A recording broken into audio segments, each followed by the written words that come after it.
Okay, so let's talk about the book, Yeah. Generation M. Mm-hmm. Great title, Yeah. much better cover than mine. I'll just say mine is more austere and trying to shock you, but Yeah. It's yours, a good shock but factor. there's emotion I think Mm-hmm. that comes just from the cover and the title. So tell me more about that. How did you decide to write it, Yeah. and what difference are you trying to make in the world? Yeah. Difference in the world is the complete composite of our lives as women, right? So Generation M, which I fought both for the title and the cover from the book company, is because I wanted Generation M to feel like everyone could be a part of it, Mhm. inclusivity. And I also wanted to not feel stigmatized because menopause holds a lot of stigma.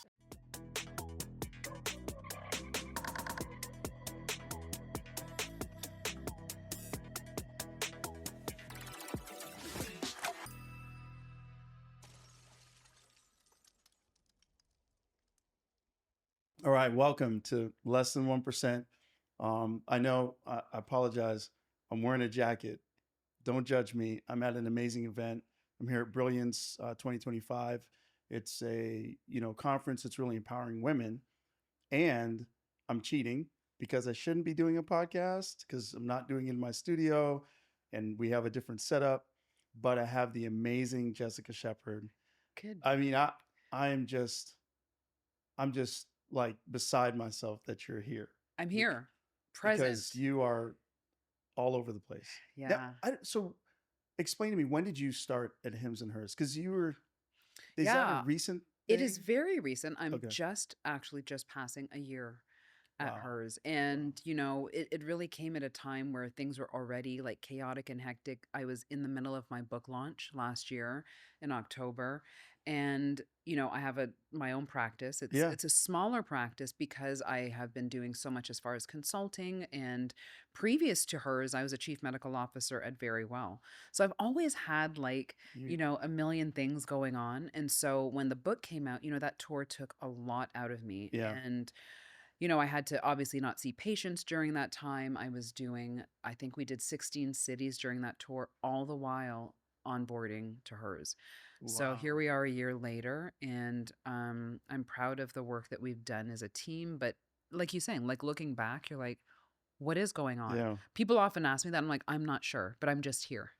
It's funny, like, wherever I love Charlene Lee that gave an answer on balance, Yeah, because I don't believe, I mean, I there agree with her. is no There's no balance. balance. You just kind of No. do everything. And when Yep. you're present, You're present. you're the most amazing. It's the most amazing time ever. Yeah. But I have to go there, and normally I wait, and I want to talk about what you do at hers. I want to Yeah. talk about that, Yeah, but I have please. to go back because we are not from Toronto. We're both from Toronto.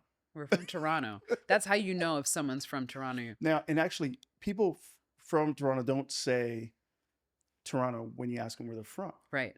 So officially, where are you from? I'm from Scarborough. This is I'm from getting like right eerie. from Scarborough, Malvern. No, no, no. You're I not from am. Malvern. I There's am. no way. Absolutely. No, you're So now lying. we're going to go even at what elementary or high school did you go to? Okay, so this is crazy. So I actually went to Brébeuf I went to St. Columba and then Sacred Heart. because my Insane. parents didn't want me to go to Pope John Paul, which had just opened, because I really want to go to Mother Teresa. That's where my sister went. We were walking distance from Mother Teresa, and I ended up going to Pearson. Wow. Insane. Literally the same Yeah, neighborhood. so I was at Morningside and Ellesmere, but I was in that neighborhood right Yeah. next to Pope John Paul. I was at Morningside and in between Finch and Shepherd. So because I used to go to Mr. Jerk right there. Yes. Uh, this is this We were is from literally the same the neighborhood. same place. Yeah. So my parents will not. I know you're watching, Mom. My parents will not let me say that I'm from Malvern, and I'm like, yo, that Malvern is represent. it is Malvern. Like Absolutely. it's this pocket, but it's still Malvern. Yeah. That's Yeah. amazing. How are we from the same place? Isn't that insane? I really think, looking back at the neighborhood we grew up in Yeah. and also the country, there's so much richness in that kind of soil that we Oh, grew up in. absolutely. And I find this anytime I, in my travels meet someone who's from not only Canada, but from Toronto, and then Yeah. narrowing it down to Scarborough, but Yeah. Malvern. It's amazing. I'm so grateful and proud to have grown up there. Absolutely. So you, um, I have all these questions Yeah. that we shouldn't record. We're gonna this podcast is gonna turn into a 2 hour. Yeah. You're gonna miss your flight. You're gonna miss your Right, flight. exactly. So no, I totally agree with you, because I think that I always tell people the upbringing that I had Mm-hmm. was very different. I mean, a Jamaican family, Yeah, Jamaican parents, same like, here. yeah. So it's like, I didn't really like, even people are talked about, just in America, you identify with your race. Mm-hmm. In Canada, you identify with your culture, with I your said history, with this your just heritage. last week. I said, Yeah. when you ask someone um, from Toronto or Scarborough or Malvern, we don't say, we say, where are you from? Yeah. And you identify with your culture. Yes. And you're very proud of like whatever little island you're from or whatever country you're from. It was very hard for me, moving to the US and asking those same questions, and people be like offended as if Yes. I was trying to maybe ostracize. But we were so proud of where you are. And I think that kind of transpired into the fabric and the DNA of who Yeah. I am. And I love that. So again, Drake, it's Yes, not shout just out. Chicks, it's actually T Dot. We know Yeah. that we grew up saying T Dot. And I will share something vulnerable. Uh-huh. So We're doing vulnerability now. I was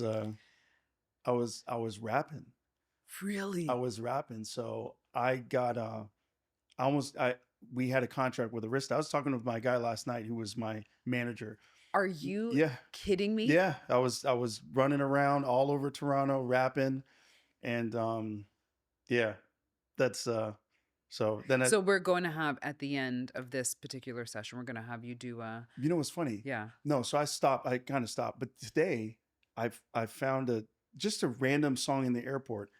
They play stuff overhead. Yeah. I'm like, that's amazing. And I listened, and then I started, because I was wired at 3 o'clock in the morning to come here. Yeah. And I started writing lyrics. I'm like, okay, See, it's a you're comeback. CEO. We're making a comeback What are you here. doing? What are you doing?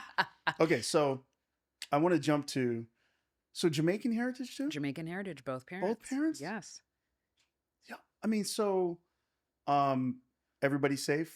Yes. Extended Yes. family So a little displaced, but Yeah. still safe. We're in Jamaica. So my mom's from Maypen. Okay. And my dad is basically from Kingston. Okay. And then my mom went to high school in Kingston, and that's where they met. So we're Grange Hill. Yeah. And my dad's from Grange Hill, country guy. Uh-huh. And then my mom is she really is kind of from Kingston. Yeah. Went to boarding school. all that. Uh-huh. But yeah, the house in Grange Hill, the family house, is probably gone. We haven't heard yet, but Right. it's Yeah. probably A gone, lot has 'cause been that's displaced. Western Jamaica. Right where Mhm. it hit.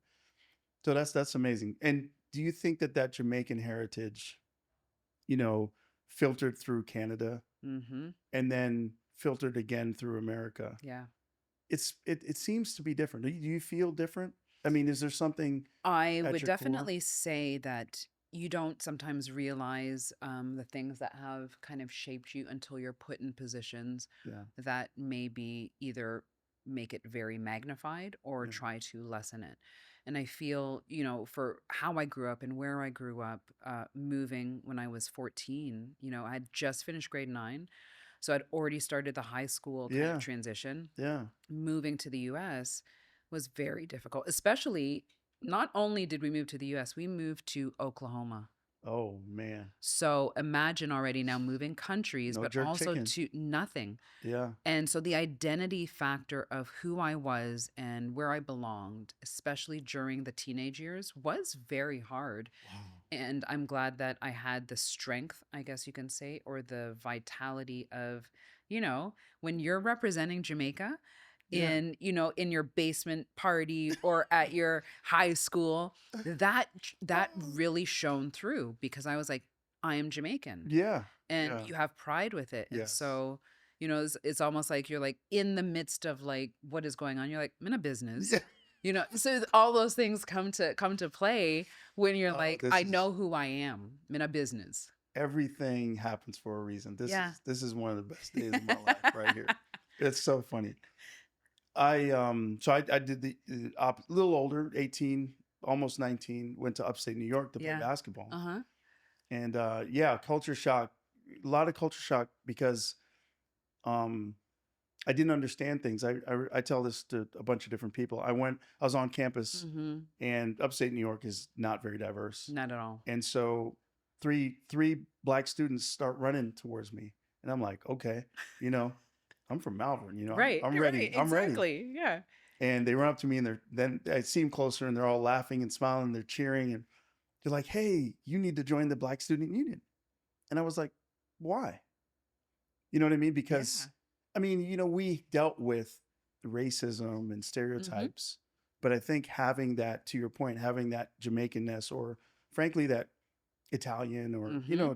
Toronto's really Exactly. cosmopolitan. So I think, Everyone had a very strong yeah. understanding of who they So there was were. no inferiority No. associated with it. But anyway, let's talk about. Um, I want to talk about what you do now, because Mm-hmm. you are representing. I mean, you're amazing because you're not only representing um, hers. I mean, you're representing me. You're representing my Mm-hmm. daughter. You're Yeah. representing. There are a lot of different, sort of, for lack of a better word, boxes that you check that let people know, wow, Mm-hmm. this is, hers obviously is committed to diversity, Yeah. and puts you in position. But then you also have taken that and elevated it. Yeah. I believe we have to. And when I say we, exactly who you were saying is Yeah, for all those boxes that are checked, that means in every box that's checked, there's a community of people behind that. And so I feel it's like my utmost responsibility is right. What you're given means that you have responsibility to show up. that duty. Yeah, It's you show up, and it's a big, ticket to fill, but I believe in the path that you were given prior to that. You can either own it and lean into it or shy away from it. yeah, And I think very early I realized, you know, always wanted to be a doctor. It's a very like boring story. yeah, Like in grade 4, what do you want to be? yeah. I literally said an OBGYN. Th- So there's no creativity to my journey. I was just like, oh, I ended up being a doctor. So people are like, that's great. And I'm like, it's a boring story. So now I've actually come up with another story that I was in a rock band, and then I was like an air pilot, and then finally went to medicine. Sounds better. Yeah. But even in getting to that was difficulty, right? So, being Black, Mm, being female, I really didn't have a great support system in understanding how to achieve to become a doctor. I was just like, all right, here we go. And it's like being consistently fed by like a fire hose. yeah. And so you get through that, and then you're like, I made it. And for 15 years, I was in academics. I did a fellowship in surgery. So I did another 2 years after residency. And then I was Because like, you like punishment. Because I that's was what I was like, I'm just not about to doing any say. fellowship. Fellowship. And then while I was doing my surgical fellowship at the University of Louisville, that's when I got my MBA. And so I was like, surgeon by day, MBA student by night for 2 years straight.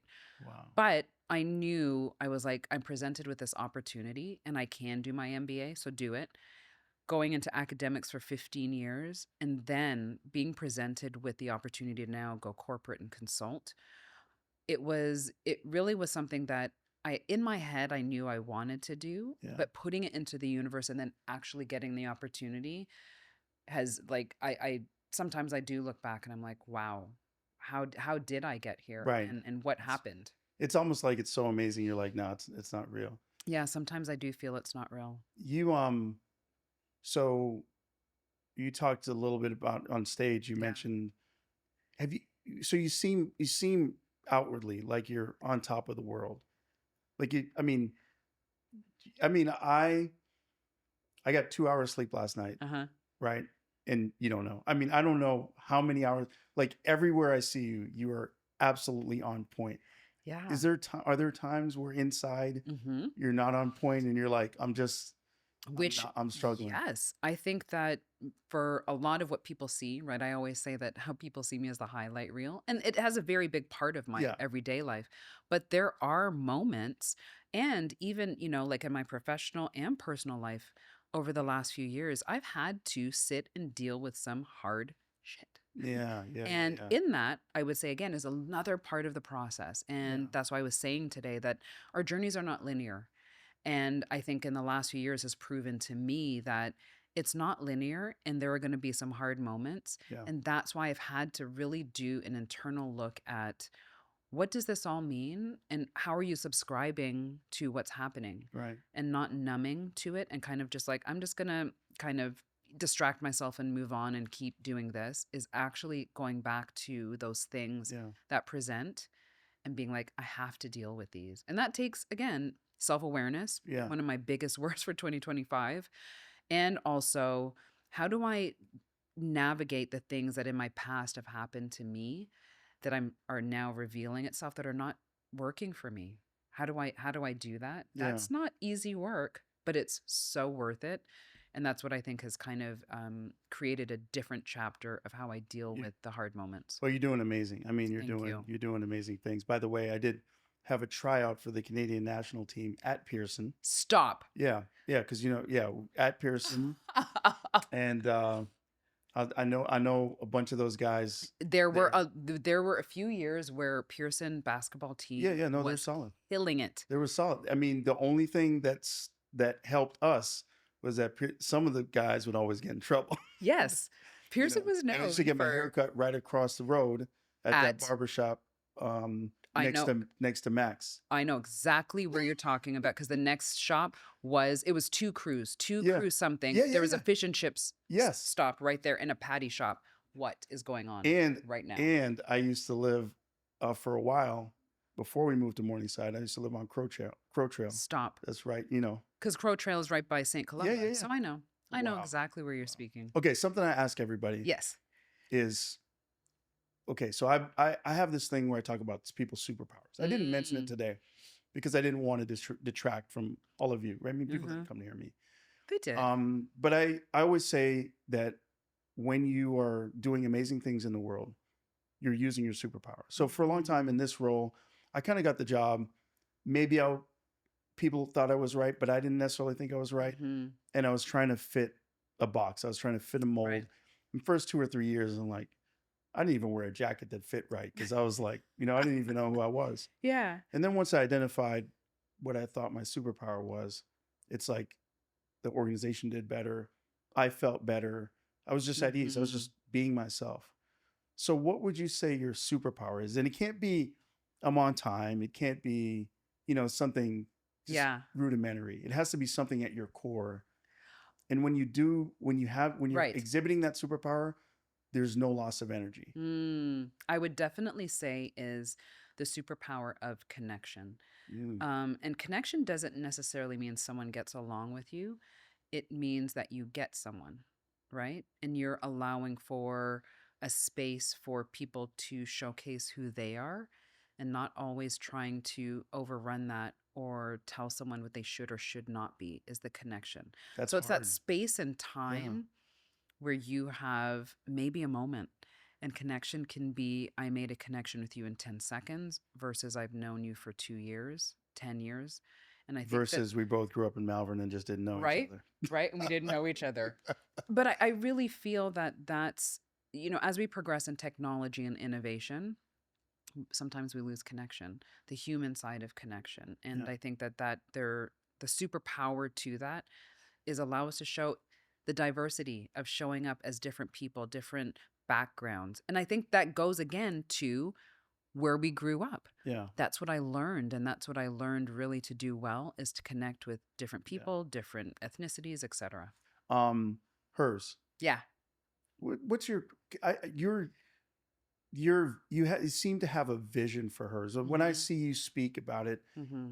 you're not just talking, this isn't strategic plan regurgitation. There's something in your core that you are trying to bring this company to another level. Yeah. What am I sensing that correctly? So, yeah, you were sensing that exactly as how one, was brought into the team. I think the CEO is very visionary in how Mhm. he has brought this telehealth platform that started off with HIMSS and Yeah. then hers came a year later. So that's 8 years ago. is that there's a big gap in healthcare. And we spoke about it today as it's broken. So it's broken from the aspect of access and resources, right? And that's what we know categorically has impacted the breakdown of healthcare, or mainly those two things, among others. So now bringing me into hers is I have seen and been a part of that traditional healthcare setting where I do know what is lacking. Yeah. So now you can say, like, on the other side of the pendulum is technology at its finest, right? But still with that you can have some kind of obscurities that you're not visualizing. So how do we bridge that? How do we allow telehealth to have compassion? How do we allow telehealth to allow women to feel heard and seen? Yeah. Which sounds weird because it's telehealth, but in traditional healthcare setting, we've had that for centuries, but still there's something missing when Yes. it comes to, do I feel seen and heard? And so I do feel that now that I've experienced both, I have that ability to create an overlay of the brilliance of technology and innovation to something that fundamentally, when you think about medicine, where it started was, the community doctor Right. who would go see everyone. But what do they Shingle on have? the wall. They Yeah. have connection. They allow people to feel seen and heard, and they deliver a system or a service that is ultimately going to help impact and shape people's lives. Wow, that's impressive. And I think, if you look at it, and we watched hymns and now hers grow. Yeah. And we have a whole sort of innovation wing. We spin Mm-hmm. up small companies and we're Yeah. trying to do all this stuff. And I think you guys really cornered the market. Cornered is the right word on just really what is going to be a generational change. It is. And I It's think that that's where traditional medicine is not catching up. yes. Is, again, it's when it's a glaring something that's obvious and glaring that is missing, instead of, I said this earlier, instead of shying away from it, leaning into it. Right. But there is this kind of like ego. Everyone has ego, right? But when you let ego overtake the actual thing that is now hindering you and not leaning into it, that's what we're seeing right now. And I really just have a strong insight for, we are ever evolving in Yeah. society, and innovation technology is not going anywhere. It's only bettering by the day. Yeah. And Yeah. so if we don't find a way to connect to humans through technology and innovation and allow access and resource to be some prime stakeholders in healthcare, we are only going to continue the same thing that we've been doing for the Yeah, it's last gonna few be decades. it's my line. Get better faster than everybody else is getting Right? better, so you don't get worse. That's Yeah. not transformational. No. So you so we two more questions. One, I want to talk about the book Yeah. because I think it's important to get that information out there. But you speak all the time. You've been on lots of podcasts. You've been on Good Morning America, and I'm mad y'all didn't invite me. But I mean, if y'all out there, I know I don't have the, but anyway. But what's something that you would want to tell people? Because my whole thing with less than 1%, you're a less than 1%er by definition, and the definition is basically that you've achieved maybe what you didn't even think you could achieve, Yeah. right? Because of whatever people are telling you, the boxes that they put us in, and through medical school, even Yeah. before medical, all that stuff. And so you're 100% a less than 1%er. But what about you? And I want less than 1% to have the only uh, caption of you telling us what is something that you don't want to tell anybody else. And it can't, Ooh, I that's mean, a good one. what is something that maybe you try to keep at bay, not talk about. I would definitely say in the space, and I'm glad you framed it that way, because I don't look at it like that Yeah, I'm a less than 1%er. So sometimes you even are. when I hear that, is the humility behind it. Because what I can tell you is, as you start to climb, as you're offered more opportunities, our mind is something that can take us very far from where we should be Mhm. or keep it close. And sometimes in these circles or on these platforms, you have a very good high probability and chance of becoming someone who maybe later you may not want to be. Ah, So I would say humility is right. one of those things that I keep close to myself and maybe don't want to tell everyone, but humility is something that Yeah. will keep safeguard. And you hold grudges?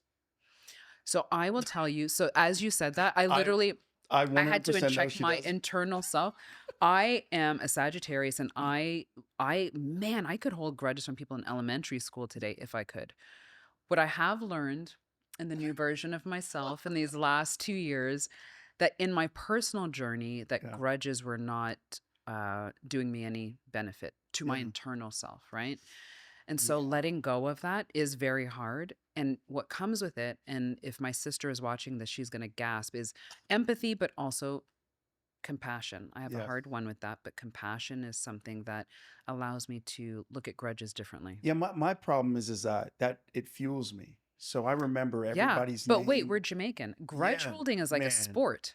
Yeah. It is a sport. Yeah. So yeah, that's what Yeah, I mean, I that's the brought up see I come from yeah, is we live you in Boca hold a grudge, I Tolerable, can like, hold a grudge. yeah, for sure, for sure.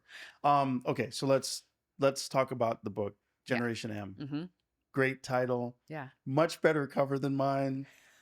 I'll just say mine is more austere and trying to shock you, but Yeah. It's yours, a good shock but factor. you there's emotion I think Mm-hmm. that comes just from the cover and the title. So tell me more about that. How did you decide to write it? Yeah. And what difference are you trying to make in the world? Yeah, difference in the world is the complete composite of our lives as Mm. women, right? So Generation M, which I fought both for the title and the cover from the book company, is because I wanted Generation M to feel like everyone could be a part of it, Mhm. inclusivity. And I also wanted to not feel stigmatized because menopause holds a lot of stigma. So I was like, Generation M, I want to be part of it, create some FOMO. I Nice. wanted it to look as if it could live anywhere and it Nice. not be like plagued with the word menopause. Yes. And the last thing that I would say about the book is it says living well in perimenopause and menopause. I am a firm believer. I am a big longevity doctor. I believe in what we do for our lives now shows up later. And I think in midlife, women are not steered in the right direction with their health. And that's why we do live longer years, but in poorer health. Yeah. So I wanted to put in there, I talk about diet, exercise, sex, sleeping, because that's all of our lives. And so if we don't approach it that way, we will just be kind of Right. tunnel visioned And into ignore it. menopause and then be like scared of it. It is something beautiful. It is something that can create that next 40 years of our life to be not even transactional, but transformational. And I Yeah. don't want women to just strive to be better. I want them to really thrive. Yeah. I'm gonna get you to sign a book for me today. I will. But then I'm still gonna buy a book because I know I Thank know you. the whole book selling thing is Yeah. well. Also, sign a book for you. Appreciate it. I think do you have a pen here? Let's see if we can get a Marker's good. marker. Yeah, marker's perfect. But I just really appreciate you coming. Yeah, that's okay. Oh, that's great. I really appreciate you coming. I know how Absolutely. valuable your time is. I mean, What I will say is I am glad that I believe that things in the universe happen the way they are supposed to. I'm so glad I am here and that we've had time together. that's awesome. And this is just the beginning. That's what I Yes. would say. This is Yes, just the because I beginning. think we have, I think longevity is something that we're going into Yeah, hard, and we absolutely. can have another conversation. But thank you so much. I want you to record this because Yes. I want to sign. I want to sign. You sign? No. What you mean? I I want to mark. I got my own white pen because of my black Oh, I inside. like it. Yes. So we got to get you.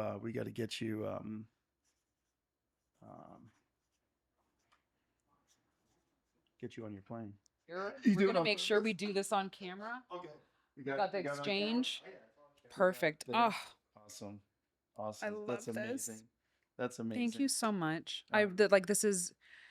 This is near and dear to my heart. As much as I travel and talk, Yeah. there are a few moments that were, again, the connection. Like where the connection is a big part of the event. And what's crazy about it is that I do believe everything else. Yeah. And I'm